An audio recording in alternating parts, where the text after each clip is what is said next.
difícil? Acho que é impossível de responder. Porque são 10 milhões e meio de pessoas, das pessoas mais variadas. Tem um estereótipo de que é o jovem progressista, tal, obviamente ele tá lá. Mas não é só.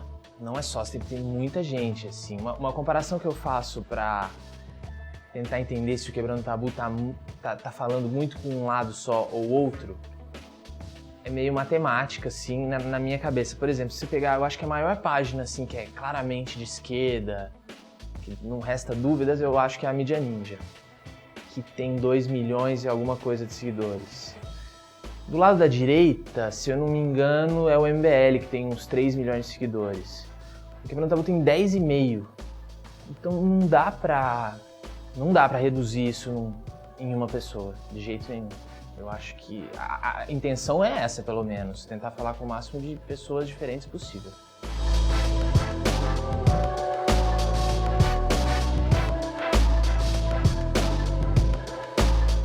Quem eu acho que se opõe assim prontamente a qualquer coisa que o Quebrando Tabu fala, primeiro é uma pessoa, que tá fechada a qualquer novidade antes de concordar ou não. E eu acho que pessoas que tendem a levar valores morais muito a sério na hora de tomar decisões que levam em consideração não só ela, mas o todo.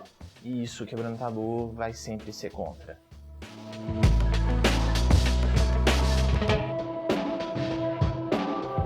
O maior tabu no Brasil é a falta de interpretação de texto. Eu acho que o maior problema é esse, eu não sei se é a falta de interpretação de texto em si, ou se é a internet, o jeito que ela faz com que as conversas sejam tomadas, e a gente acaba, a gente acaba radicalizando todo tipo de discurso, então ninguém se entende, ninguém nada, assim. Inclusive estudando aqui, fui ver a entrevista do Olavo de Carvalho aqui no Spotnix antes de vocês chegarem. E, cara, concordei com várias coisas que o Olavo de Carvalho falou. Então eu acho que o tabu da comunicação é um tabu interessante, porque a ser conversado. Porque quando você vê a pessoa falar por meia hora, óbvio que eu discordo de um monte de coisa. Mas eu acho que com o maior monstro de todos, você vai acabar concordando com uma coisa ou outra que qualquer pessoa fala. As coisas são muito mais complexas do que parecem. E esse é um tabu que se a gente enfrentar, se o Brasil como um todo resolver enfrentar essas complexidades de um jeito mais maduro, vai ser legal.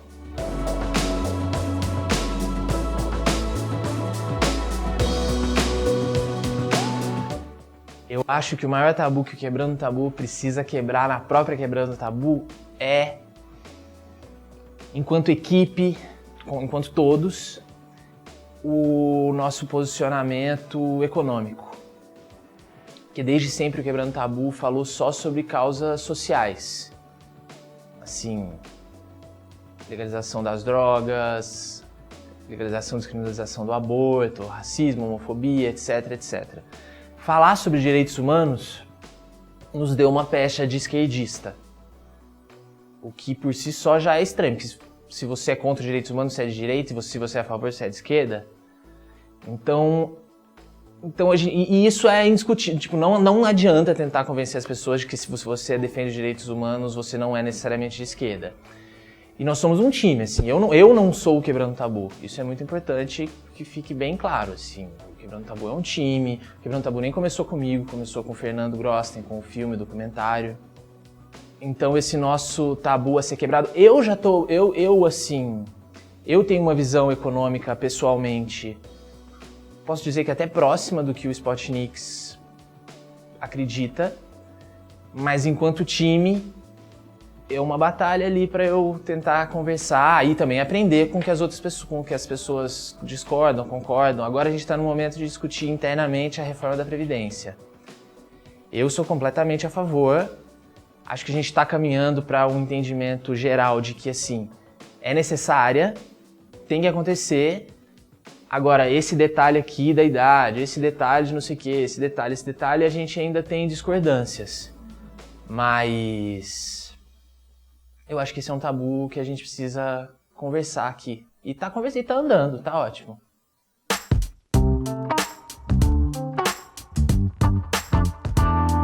A maior qualidade da direita brasileira é a facilidade de comunicar.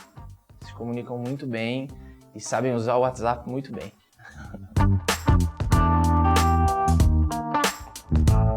O maior defeito da esquerda é não vir pro futuro, né? A galera tá lá na foice e no martelo até hoje.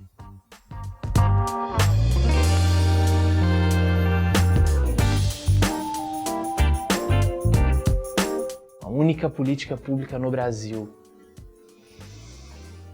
Que difícil. Pô, eu acho que assim, falando enquanto Quebrando Tabu e de onde o Quebrando Tabu nasceu, é o fim da guerra às drogas. Uma nova visão do combate ao consumo de drogas, que não quer dizer libera geral, mas é para enfraquecer o tráfico, não é para as pessoas usarem mais drogas. Porque isso tem um impacto econômico gigante, isso tem um impacto de segurança gigante, e isso afeta... Não tô falando daqui do maconheiro dos Jardins, não é esse o foco, é o cara, o jovem negro de 18 anos que mora na periferia e vive ali rodeado pelo tráfico e pela violência que o tráfico causa. Então, eu acho que pelo histórico do Quebrando Tabu, essa seria a nossa primeira lei.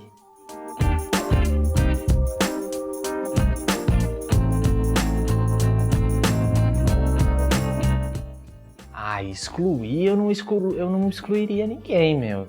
Pô, eu acho que é possível... Excluir, eu não excluiria ninguém, de jeito nenhum. Mas eu acho que a gente pode conversar melhor sobre figuras que passaram e mudar maneiras de olhar. Tipo, não sei, ouvindo a pergunta agora, a primeira coisa que me vem na cabeça é que 2 semanas atrás, o trending topic 1 no Brasil era Ustra Vive. Não acho que esse cara deve ser excluído, sei lá, até porque não dá, né? Mas eu acho que a gente precisa olhar com um pouco mais de atenção, né? O torturador, a gente tá em 2019, não é legal.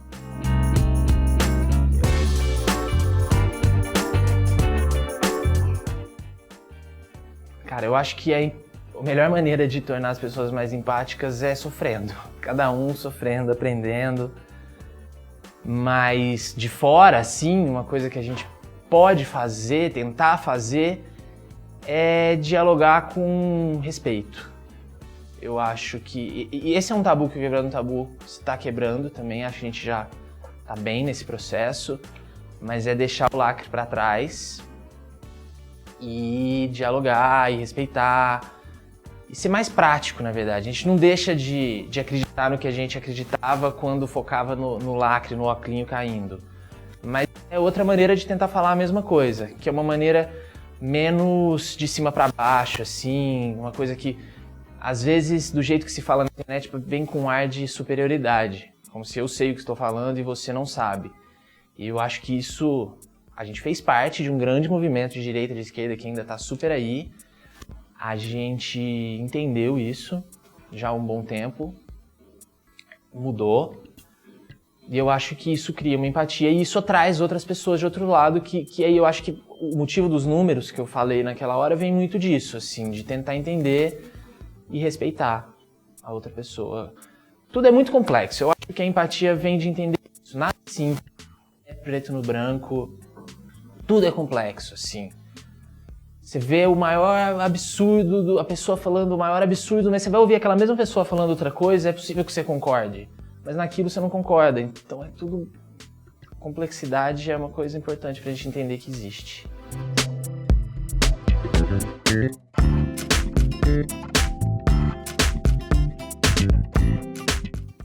Boa pergunta.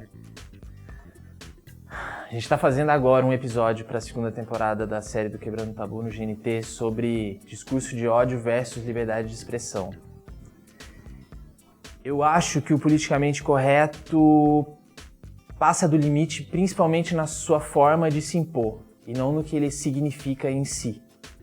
Porque eu acho que o politicamente correto nasce para evitar excessos e abusos que façam mal para alguém, assim. Não é para censurar, de jeito nenhum. De jeito nenhum. Mas, dependendo de como eu te falo que aquilo que você está falando pode ser ofensivo para alguém, eu acabo te podando sem ter uma conversa. Por exemplo, você falou tal coisa, eu falo, você não pode fazer isso porque isso é burro. Não pode, você está errado. E automaticamente, tipo, você não entendeu por quê. Você não faz, tipo, pra quem tava falando aquilo e ouviu só um berro e uma pontada de dedo na cara, tipo, é só, o que você tá falando que eu não posso falar? Eu falo o que eu quiser.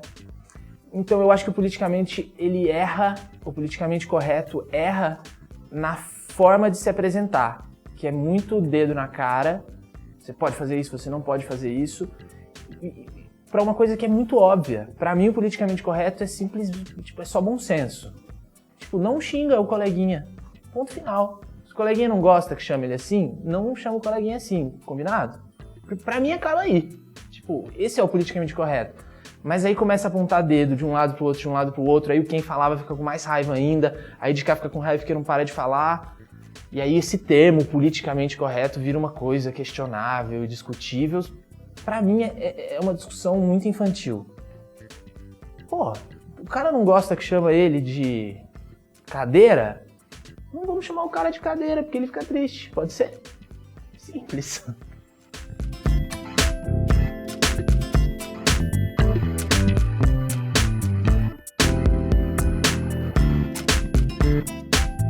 Muito difícil essa pergunta, porque a gente soa meio censurador, né? Dizendo que sim. Mas ao mesmo tempo dizendo que não, é ter uma fé muito grande na humanidade, que todo mundo tem um senso e um senso de respeito pelo próximo que não existe. Então, eu acho que sim, deve existir algum tipo de limite legal, mas que seja muito bem pensada por um grupo muito mais para liberal do que para conservador ou para esquerda clássica, que seja algo muito mais liberal do que punitivista, mas que ajude a traçar limites e linhas de bom senso mesmo, assim, não é... Por exemplo, a lei da homofobia, que está sendo passada agora, está sendo votada agora no STF, da criminalização da homofobia. Eu enxergo os crimes de homofobia como uma escala crescente, assim. Tem um discurso normatizado de piada com gay, de comentário, de não sei o que. Isso vai fortalecendo atitudes violentas. Eu sei que tem gente que tem dificuldade para entender o que a piadinha tem a ver com a facada lá do fim. Óbvio que quem tá fazendo a piadinha não vai necessariamente matar alguém, óbvio. Mas eu tenho clareza que isso, uma coisa conduz à outra, sabe? A gente vai criando um ambiente propício para a exclusão de um determinado grupo de pessoas. E sempre tem uns mais loucos no meio, né? E aí esse mais louco um dia vai dar um murro, o outro vai xingar na rua, até que um dia alguém vai chegar e vai dar uma facada. Então, tipo, tem que ter algum tipo de lei que criminalize isso. Não sei qual é a pena, se é prisão, não sei, não sou essa pessoa. E eu espero que se alguém for fazer isso um dia, faça de um jeito sério, rígido, mas não punitivista tem que prender essa pessoa e acabou. Sei lá, que a gente invente algum método de conversa, sei lá. Mas eu acho que tem que ter algum tipo de regra que conduza o bom senso, já que a gente não tem.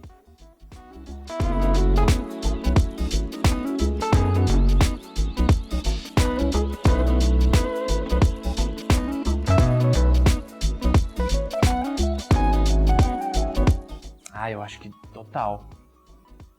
Eu acho que o cansaço não é com o politicamente correto. Eu acho que o cansaço é com como estão tentando enfiar o politicamente correto goela abaixo. Porque, de novo, politicamente correto não é nada demais, gente. É o lance de não xingar o coleguinha. Só isso. Não te faz mal não xingar o coleguinha. Se você quer fazer uma piada, sei lá, seja inteligente o bastante para fazer outro tipo de piada. Tem um monte de gente fazendo piada que não humilha ninguém e tá aí estourando de fazer sucesso. Acho que é um jeito, enfim, falar que é impossível fazer piada sem humilhar alguém, assumir uma própria incompetência. E sim, eu acho que o modo de comportamento lacrador da esquerda fez a direita crescer muito. Tem um livro que eu li recentemente que é muito bom, que chama O Progressista do Ontem e o do Amanhã. É de um cara chamado Mark Lilla.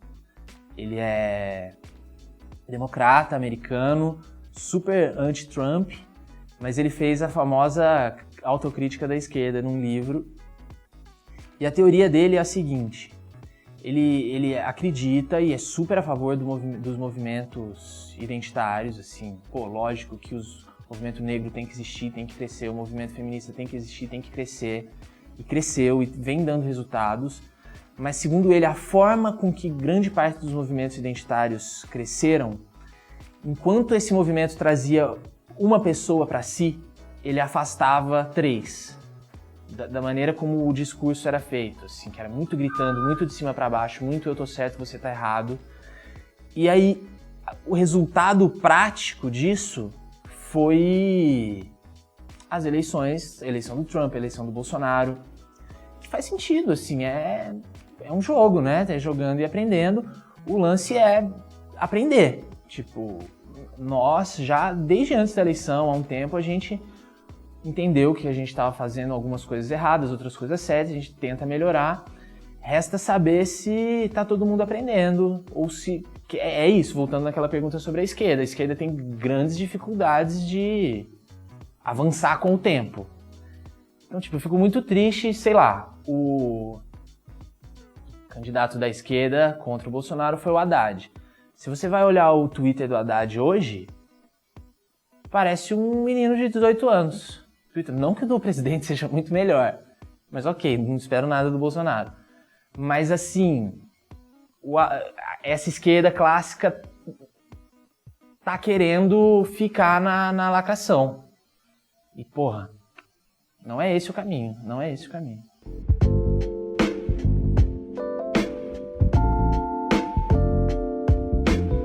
A figura mais admirável da direita. Não conheço, assim, não sou essa pessoa que conhece os políticos e os estudiosos e tal. Eu sou comunicador. Tipo, o que eu sei fazer, que o Quebrando Tabu faz é comunicar mensagens e ideias, mas assim, a gente tira as nossas conclusões temáticas, assim, em fundações, em estudos, em gente que a gente confia e tal. Só pra explicar aqui isso. Quem eu respeito muito, que é da direita, é o Joel Pinheiro da Fonseca. Gosto muito dele. Ele me abre muito a cabeça. Sempre que eu leio ou vejo ele... Eu fico bem confuso quando eu leio as coisas dele. Eu falo, pô, esse cara é de direita, eu concordo com ele bastante. Ouvindo, falando, eu acho ele um cara muito sensato. Parabéns, Joel.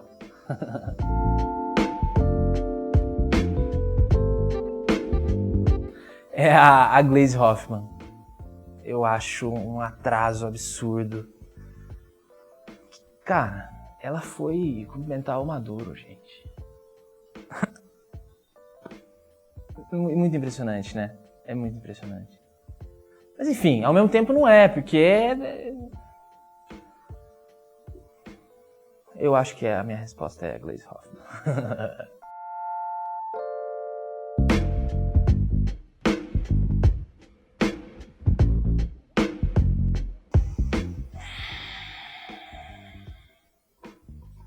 Difícil responder assim o que o Quebrando Tabu como um todo faria, porque a gente teria uma conversa e discutia. Mas eu acho que a minha indicação,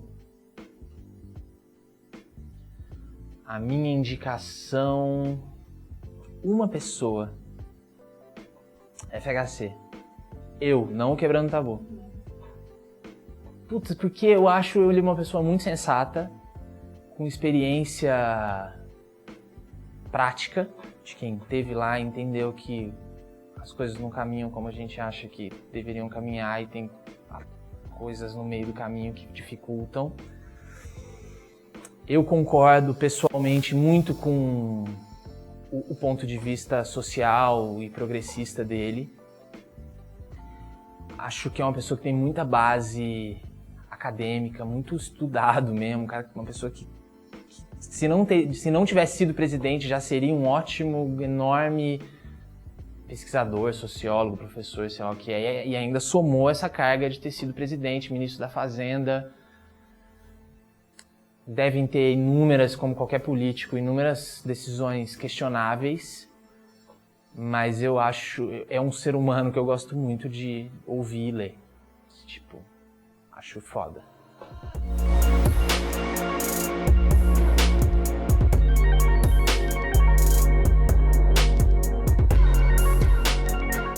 Ah, não sei, não gosto disso, de tornar alguém irrelevante, não. Pô, cada um faz o seu, né? Eu não Quebrando Tabu não vai trabalhar para tornar ninguém irrelevante, não. A gente vai tentar discutir ideias de pessoas que a gente discorda.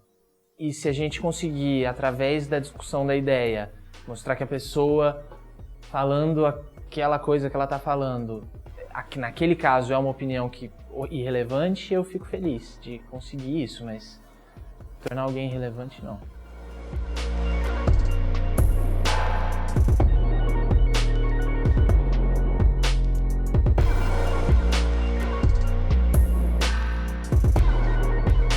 Eu acho que a melhor forma de derrubar esse muro é a gente mudar as nomenclaturas.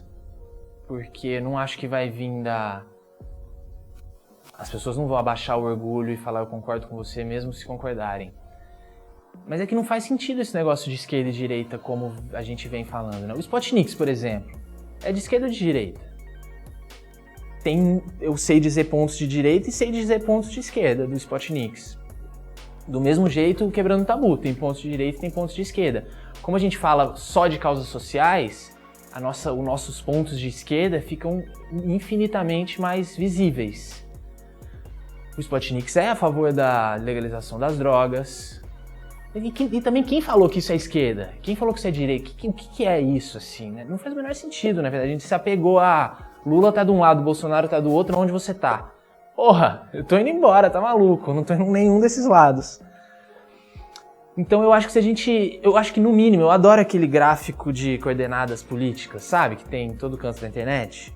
Eu acho que no mínimo a gente tem que duplicar essas nomenclaturas de 2, esquerda e direita, para 4, que são aqueles 4 quadrantes de... Como é que é? Pode pôr aqui, ó, para o pessoal ver. Que é assim, o conservador nos costumes e conservador na economia, correto?